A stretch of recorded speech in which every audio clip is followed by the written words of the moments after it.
तो आप सभी का फिर से एक बार स्वागत है इस लेक्चर में। तो हम जानते हैं कि जैसे कि हमने स्टैटिक पार्ट स्टार्ट किया है इकोनॉमिक्स का और हमने अब तक लॉ ऑफ डिमांड तक कवर कर लिया है। ठीक है, तो इस लेक्चर में हम शुरुआत करेंगे लॉ ऑफ सप्लाई की। ठीक है, तो आइए शुरू करते हैं। तो बेसिकली अगर मैं ये सोचूं कि आपको सप्लाई के बारे में पता है, तो जैसा कि मैंने आपको प्रीवियस लेक्चर्स में बताया भी था कि सप्लाई से हम क्या समझते हैं, तो आइए इसे एक बार रिवाइज कर लेते हैं। तो मान लेते हैं कि यहाँ पे दो लोग हैं। ठीक है, एक है जो कि 10 चॉकलेट्स के लिए देख रहा है और वो 5 रुपए हर चॉकलेट के लिए दे सकता है पर ईच। तो टोटल अमाउंट जो है वो हो जाएगा ₹50। ठीक है, लेकिन ठीक ऐसे ही हमारे पास एक और पर्सन भी है जो कि जिसके पास 10 चॉकलेट्स हैं और ये पर्सन जो है वो रेडी है 50 रुपीज के लिए इन 10 चॉकलेट्स को सप्लाई करने के लिए। तो इस कंडीशन में जो डिमांडर है और सप्लायर है वो कौन कौन है? तो जो पर्सन है जिसे चॉकलेट चाहिए वो है आपका डिमांडर। ठीक है, और जो पर्सन जो कि विलिंग करता है इन चॉकलेट्स को सप्लाई कर सकता है वो है हमारा सप्लायर। तो यहां पे दो मेन केसेस हैं। अगर हम बात करें डिमांडर की तो क्राइटेरिया क्या है? वो आपका डिमांडिंग नेचर में होना चाहिए सर्टेन क्वांटिटी के लिए।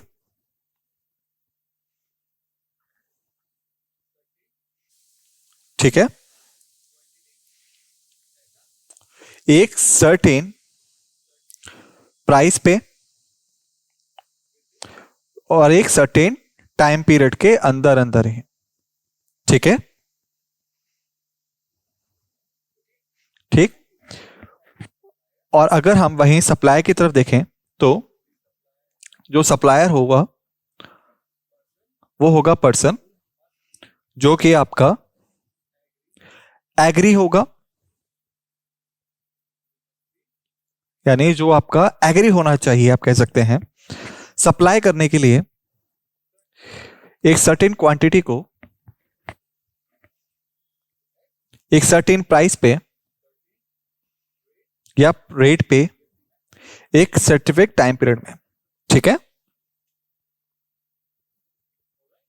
ठीक।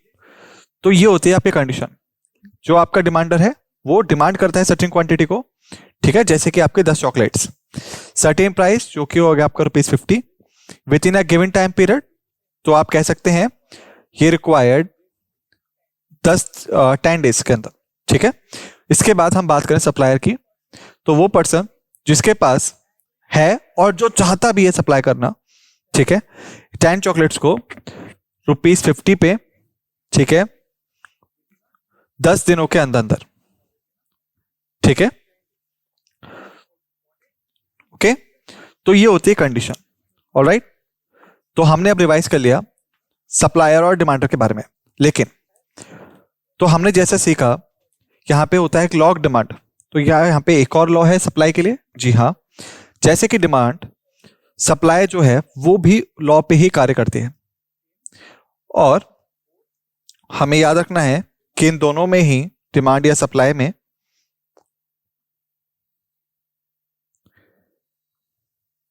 जो प्राइस होगा कमोडिटी का वो प्ले करता है सिग्निफिकेंट रोल। ठीक है, तो चाहे वो डिमांड हो या सप्लाई हो, जो कमोडिटी का प्राइस होगा वो बहुत ही सिग्निफिकेंट रोल को प्ले करता है। कैसे? तो हमने यहां पे उदाहरण लिया लॉ ऑफ डिमांड का प्रीवियस लेक्चर्स में। तो ये क्या एक्सपेक्ट करता है कि जो आपके अदर फैक्टर्स हैं जैसे कि साइकोलॉजी हो गया, सप्लीमेंट्री गुड का प्राइस हो गया, या फिर आपका एक्सपेक्टेशंस हो गया, तो सारे जितने भी फैक्टर्स थे तो वो कांस्टेंट होने चाहिए। लेकिन जो प्राइस होगा कमोडिटी का वो या तो बढ़ेगा या घटेगा। ठीक है, तो क्या होगा, जो डिमांड है वो बढ़ेगी और कम होगी। ठीक है, तो आप कह सकते हैं, तो यदि प्राइस बढ़ेगा डिमांड घटेगी। ठीक है, तो वैसे ही प्राइस कम होगा डिमांड बढ़ेगी। ठीक है, तो यहां पे होती है इनवर्स रिलेशनशिप,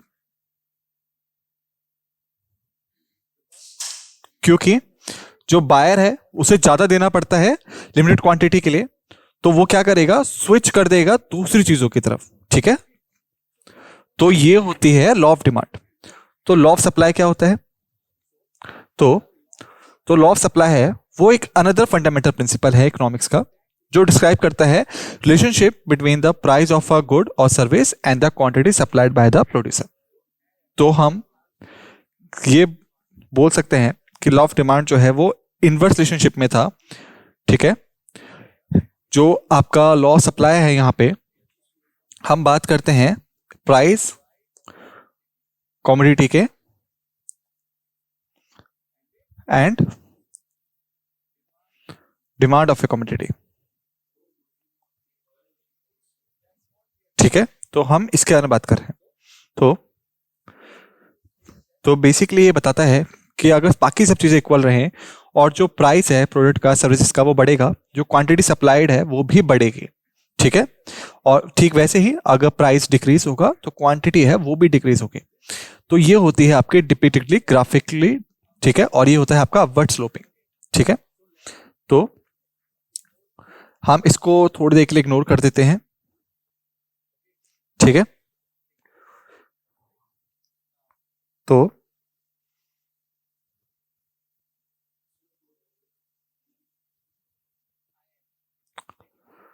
अब मैं यहाँ पे दो ग्राफ्स बनाता हूं आपके लिए। तो यह है पहला ग्राफ, यह है दूसरा ग्राफ। तो Q जो है क्वांटिटी के लिए करता है और P है प्राइस के लिए। ठीक है, तो अब यहाँ पे मैं आपको दिखा रहा हूं दो स्लोप्स। तो अब आपको बताना है कौन सा जो है वो सप्लाई का है और कौन सा है डिमांड का।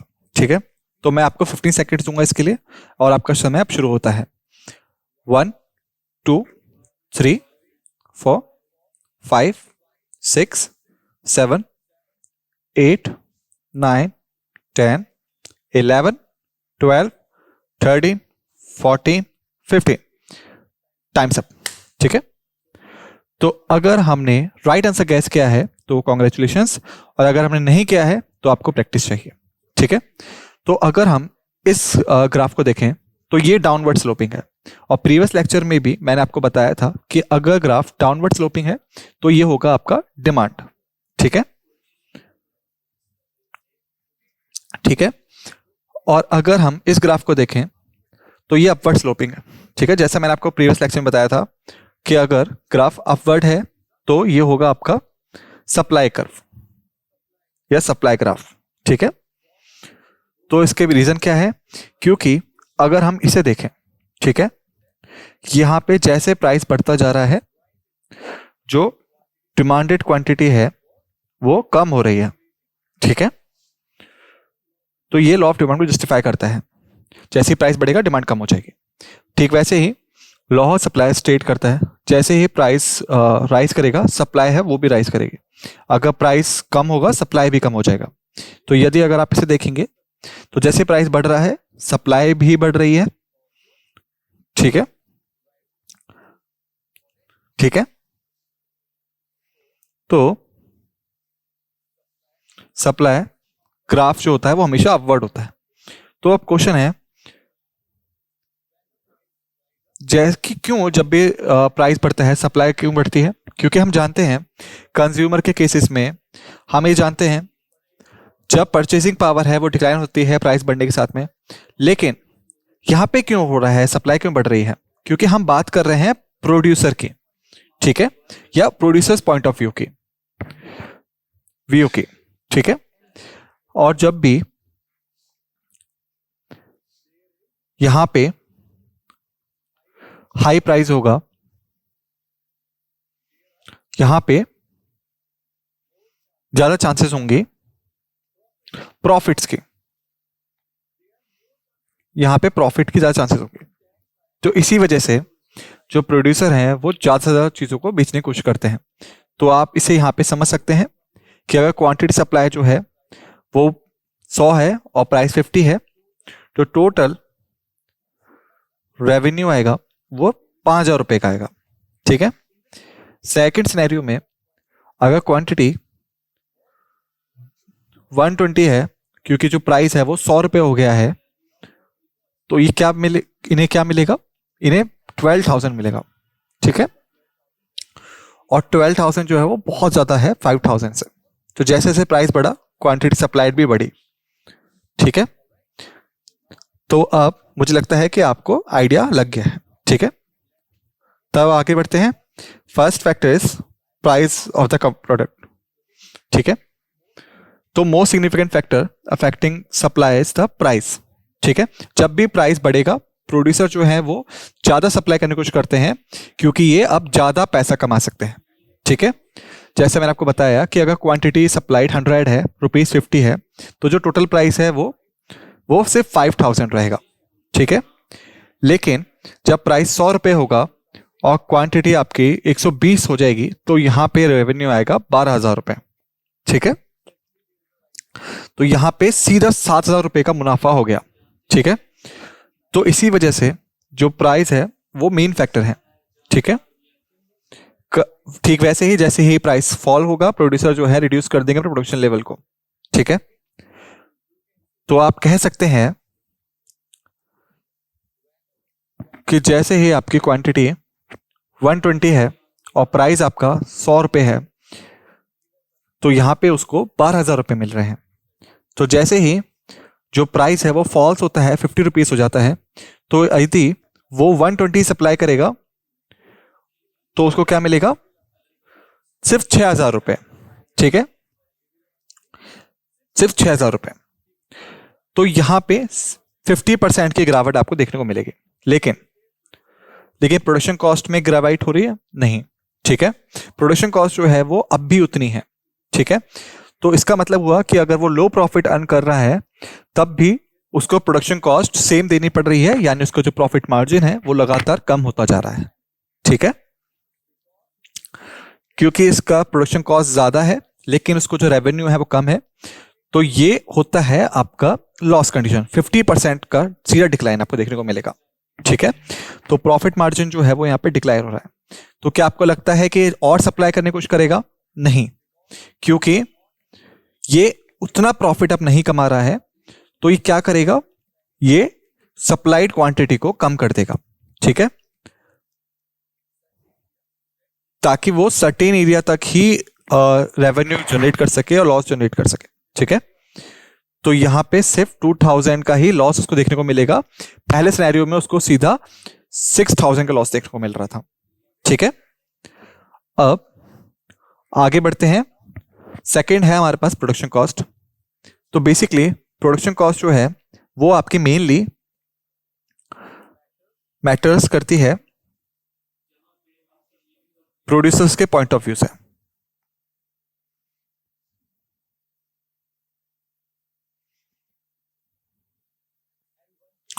और एक चीज जो आपको याद रखनी होगी कि मैं बोल रहा हूं ये मेनली मैटर्स करती है प्रोड्यूसर पॉइंट ऑफ व्यू से, और मैं ये नहीं कह रहा कि ये आपको बायर्स के पॉइंट ऑफ व्यू से मैटर नहीं करती।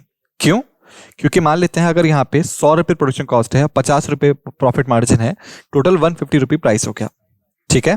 बायर को टोटल 150 रुपीज देने पड़ेंगे।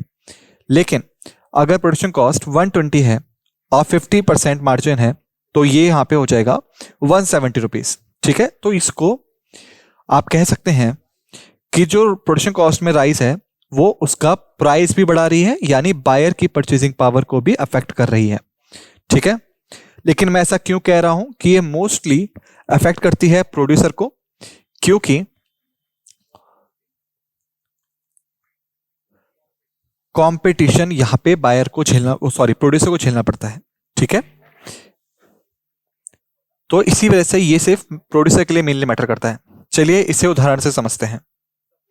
मान लेते हैं कि यहां पे दो प्रोड्यूसर हैं, प्रोड्यूसर ए और प्रोड्यूसर बी। ठीक है। प्रोड्यूसर ए जो है उसके पास 100 रुपए की प्रोडक्शन कॉस्ट है और 50 रुपीज उसका प्रॉफिट मार्जिन है, तो टोटल कॉस्ट जो है वो 150 रुपीज है। तो टोटल प्राइस 150 है कस्टमर के द्वारा, ठीक है। ठीक वैसे ही बी के पास 100 रुपए प्रोडक्शन कॉस्ट है, ठीक है, और 50 उसका ही मार्जिन है, तो सेम प्राइस 150 हो गया, ठीक है। लेकिन फिर क्या होता है कि कुछ समय पश्चात जो बी है उसकी प्रोडक्शन कॉस्ट 20 रुपए से बढ़ जाती है, तो अब ये हो गया 120 प्लस 120 प्लस 50 और ये हो गया आपका 170, टोटल कॉस्ट होगी 170, ठीक है। तो अब क्या होगा, अगर आप कस्टमर हैं और आपके पास चॉइस है एक सामान को खरीदने के लिए 150 रुपए में और 170 रुपए में, ठीक है, तो आप ब्रांड रॉयल्टी को या फिर बाकी चीजों को अगर आप इग्नोर कर दें तो यहां पे क्या होगा, हम सिर्फ यहाँ प्राइस की बात कर रहे हैं, ठीक है, बाकी एक्सेप्शंस की नहीं कर रहे। तो क्या होगा यहाँ पे, अगर आपने मार्केट को विजिट किया और आपको दो जगह से ऑफर मिलता है, एक है जहां पे 150 रुपीज पे करना है, एक है जहां पे 170 पे करना है, आप क्या चूज करेंगे? आप जरूर ही 150 पे जाएंगे। तो क्या होगा, जो बी है वो अपने ग्राहकों को, कस्टमर को लूज करना स्टार्ट कर देगा, क्योंकि एक ही प्रोडक्ट के लिए वो 170 चार्ज कर रहा है और उसका ओपोनेंट ए जो है वो 150 रुपीज ही चार्ज कर रहा है। तो क्या रीजन है इसके पीछे का? प्रोडक्शन कॉस्ट, क्योंकि यहां पे जो प्रोडक्शन कॉस्ट है वो लगातार बढ़ती जा रही है, लेकिन एक एक केस में वो नहीं हो रहा है, तो वो सिर्फ प्रीवियस अमाउंट ही चार्ज कर रहा है, ठीक है। तो जैसे कि मैंने आपको बताया, इंक्रीज इन इनपुट कॉस्ट, जो प्रोडक्शन क्वालिटी है या कॉस्ट है बेसिकली, वो इंक्रीज हो जाती है, ठीक है। और इससे जो प्रॉफिटेबिलिटी है वो रिड्यूस क्यों होती है? क्यों? क्योंकि मैंने आपको बताया कि यहाँ पे 50 रुपीज ही वो जोड़ रहा है, लेकिन लॉन्ग टर्म में वो सस्टेन नहीं कर पाएगा, क्योंकि जो कस्टमर्स हैं वो बी से ए की तरफ शिफ्ट होना शुरू हो जाएंगे, ठीक है, क्योंकि वो 150 रुपीज पे बाय करेंगे ना कि 170 पे, और इसी वजह से बी अपने ग्राहकों को खो देगा। तो इसी वजह से उसको बाद में अपनी प्रॉफिटेबिलिटी कम करनी पड़ेगी, ठीक है। तो अब हमारे पास है टेक्नोलॉजी, ठीक है। तो टेक्नोलॉजी क्या होता है, इसका बहुत इंपॉर्टेंट रोल है प्रोडक्शन कॉस्ट को रिड्यूस करने में, या कहें reducing the cost of production में, ठीक है। और इफेक्टिव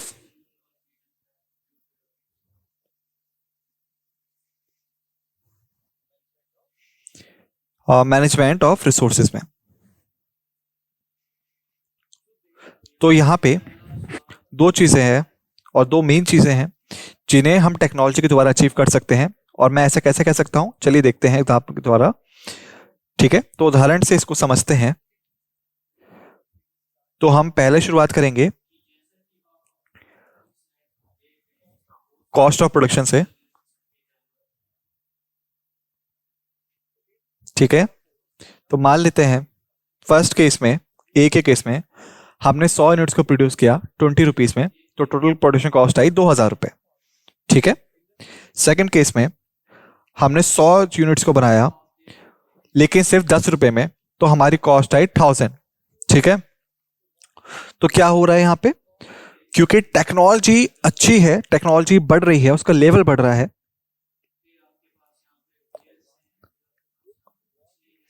हमें क्या मिला उसके से, हमें लेस कॉस्ट ऑफ प्रोडक्शन मिली, ठीक है। तो यदि जो टेक्नोलॉजी डिक्लाइन है और केस ए से या केस बी से, तो ये होगा सिनेरियो आपका, ठीक है। फर्स्ट केस में 100 यूनिट्स को हम बनाएंगे 10 रुपए में, हमारा कॉस्ट थी 1000 रुपए, ठीक है। सेकंड केस में 100 यूनिट्स को ही बनाने में हमारे लग रहे हैं अब 20 रुपए, प्रोडक्शन कॉस्ट होगी 2000 रुपए, ठीक है। तो हमने यहां देखा टेक्नोलॉजी जो है, एडवांसमेंट उसका, वो इंक्रीज कर सकता है, डिक्रीज कर सकता है कॉस्ट ऑफ प्रोडक्शन को। सेकंड सिनेरियो जो है वो है इफेक्टिव यूटिलाइजेशन ऑफ रिसोर्सेज, ठीक है, इफेक्टिव यूटिलाइजेशन ऑफ रिसोर्सेज, ठीक है।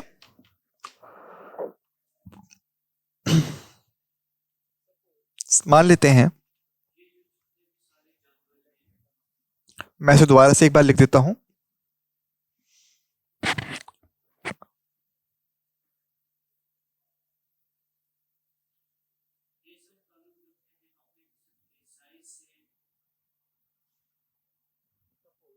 तो मान लेते हैं सपोज यहां पे 100 यूनिट्स को 20 रुपए में बनाया जा रहा था, तो टोटल कॉस्ट थी 2000। सेकेंड सिनेरियो में 100 यूनिट्स को हम बना रहे हैं 10 रुपए में, तो हमारी टोटल कॉस्ट आई 10,000, सॉरी, ठीक है। लेकिन यहां पे क्या हुआ, अगर हमने इसे 200 रुपए में खरीदा था, ठीक है, लेकिन हमने सिर्फ 100 यूनिट्स ही बना पाए, तो अगर हम कॉस्ट ऑफ प्रोडक्शन के पॉइंट ऑफ व्यू से देखें तो यहां पे हमने उसको रिड्यूस कर दिया, कम कर दिया, ठीक है। लेकिन ये अगर हम इसे अब मैनेजमेंट और रिसोर्सेज के पॉइंट ऑफ व्यू से देखें तो हमने यहां पे अच्छा नहीं किया, क्योंकि हमने 200 में खरीदा था, 100 में बनाया, ठीक है। तो इसका मतलब क्या हुआ कि हमने 100 यूनिट्स को वेस्ट कर दिया, ठीक है। तो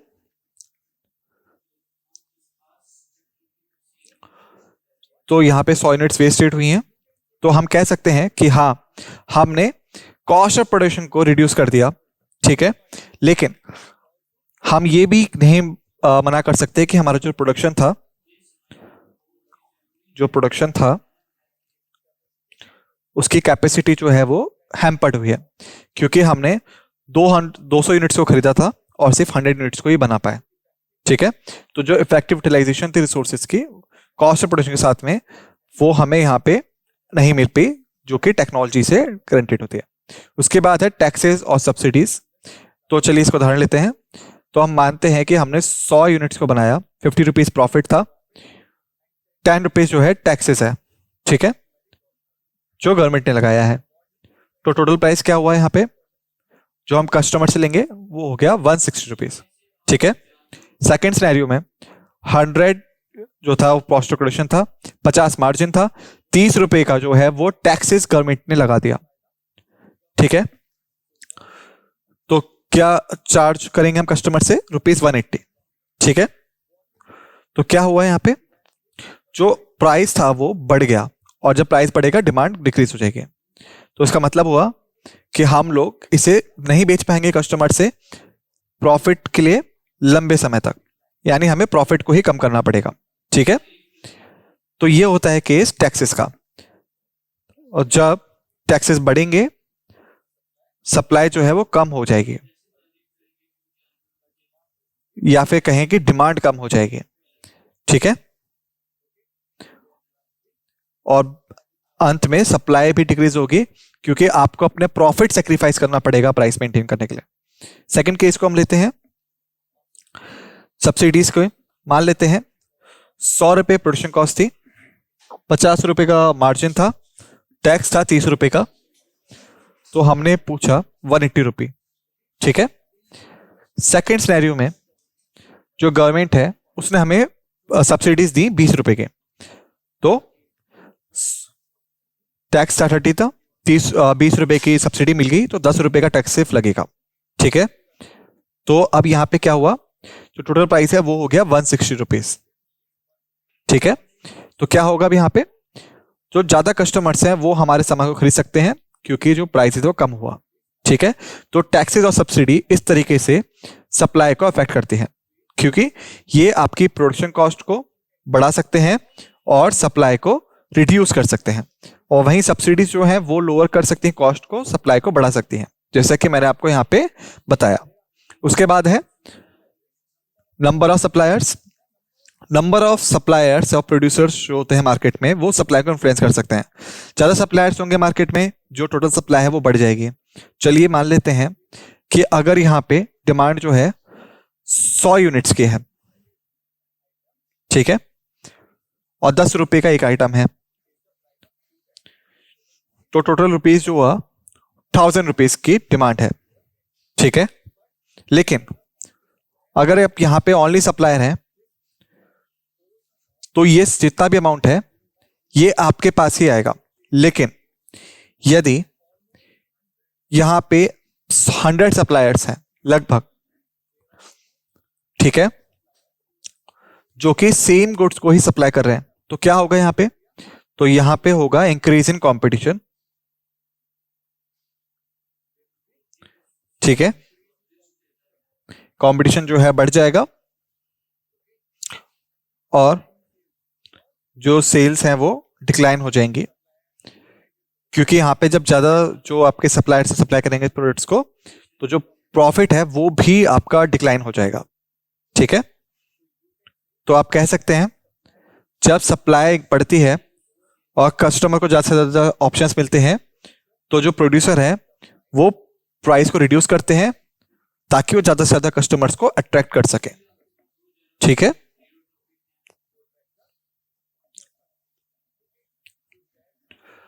तो इसी प्रकार से नंबर ऑफ सप्लायर जो है वो अफेक्ट करते हैं लॉ ऑफ सप्लाई को। जब भी सप्लायर्स या जब भी यहां पे कई सारे सप्लायर्स होंगे और टोटल नंबर ऑफ सप्लायर जो है वो बढ़ जाएगा तो जो प्राइस है कमोडिटी का वो डिक्रीज हो जाएगा, और जब भी प्राइस डिक्रीज होगा डिमांड जो है वो बढ़ेगी। और यह है पहला केस। सेकंड केस जो है कि अगर सप्लाई डिक्रीज होगी या सप्लायर नंबर डिक्रीज होगा, जो प्राइस है वो इंक्रीज होगा, और जब प्राइस इंक्रीज होगा जो डिमांड है वो डिक्रीज हो जाएगी, ठीक है। तो ये है आपका गेम फ्लो, और ये आपका मार्केट फोर्सेस पे डिपेंड करता है। और प्रीवियस लेक्चर्स में मैंने आपको मार्केट फोर्सेस के बारे में बताया था और इसकी आइडियल कंडीशंस क्या होती है, और मैं पूछूं कि इक्विलिब्रियम की आइडियल कंडीशन क्या है।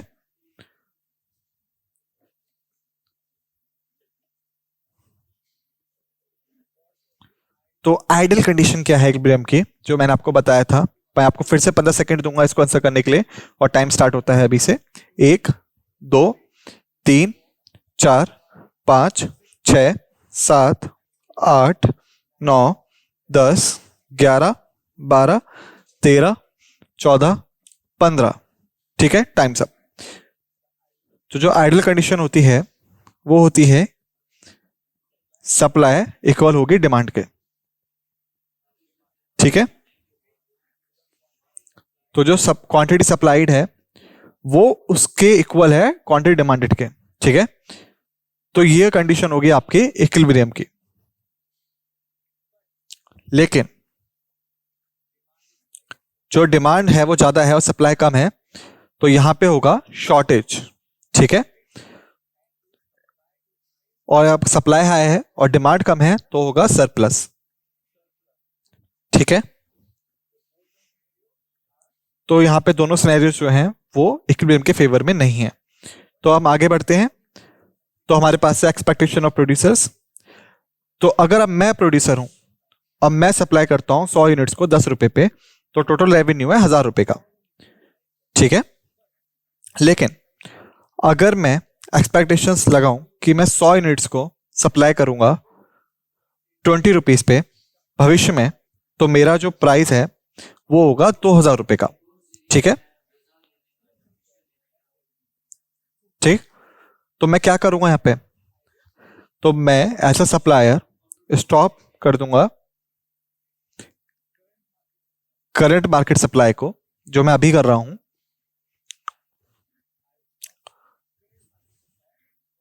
क्योंकि मैं जानता हूं कि फ्यूचर में जो प्राइसेस हैं वो बढ़ेंगे, और जब मैं प्राइसेस को बेचूंगा तो मुझे ज्यादा पैसा मिलेगा, ठीक है।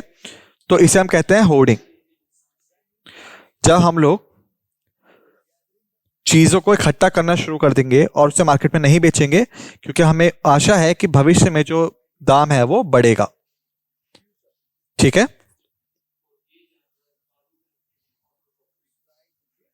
जो प्राइसेस है वो बढ़ेंगे या prices will be rising up, ठीक है। और फिर क्या होगा, मार्केट में जो सप्लाई है वो रिड्यूस हो जाएगी और जो प्राइस है वो बढ़ जाएगा। ठीक है, तो ये होता है पहला केस। तो अगर आप टोमेटो की बात करें, ठीक है, तो अभी हाल फिलहाल में क्या हुआ था, जो टमाटर के दाम थे वो काफी बढ़ने लग गए थे क्योंकि डिमांड बहुत ज्यादा थी और सप्लाई बिल्कुल भी नहीं थी। तो यहीं पे हम सेकंड केस लेते हैं कि अगर मैं प्रोड्यूसर हूं और मैं 100 यूनिट से सप्लाई करता हूं 20 रुपए में, टोटल मेरे पास है 2000 का रेवेन्यू। ठीक है, लेकिन अगर सेकंड सिनेरियो में मुझे एक्सपेक्टेशंस लग जाए कि कुछ ही समय बाद जो प्राइस है वो 20 से 10 होने वाला है, तो मेरा रेवेन्यू सिर्फ 1000 रुपए हो जाएगा। तो मैं क्या करूंगा, मैं ज्यादा से ज्यादा चीजें अभी सप्लाई करना शुरू कर दूंगा ताकि मैं इंक्रीज कर सकूं, बढ़ा सकूं अपने करंट सप्लाई को, क्योंकि मैं जानता हूं कि आने वाले समय